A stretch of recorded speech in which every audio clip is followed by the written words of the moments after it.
কি জানেন, সত্যিটা আমরা সবাই জানি না। আমরা যেটা জানি সেটা হচ্ছে মানুষ মরণোত্তর, কিন্তু ওরা যেটা জানে, মানে ওরা বলতে কারা, ওরা বলতে ওই বড় বড় নেতা, মানে রাষ্ট্র লেভেল নেতারা,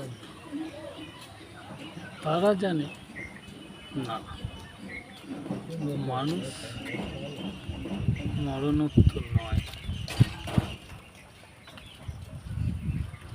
সবাই নয়।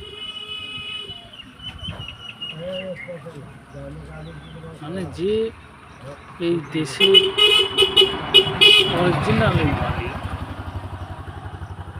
তিনি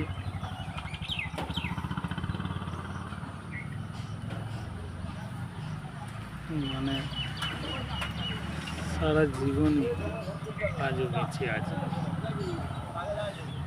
আর বেঁচেই থাকে, যে ওইটা ওরা জানে, কিন্তু এটা আমরা জানি না। আমাদের ঘরে অন্য খেলানো হয়েছে, মানে যেরকম ধর্মের খেলায় মানে আসল মানুষকেই মানে গোলাম বানানোর একটা কারসাজি, ঠিক আছে? এইটাই হচ্ছে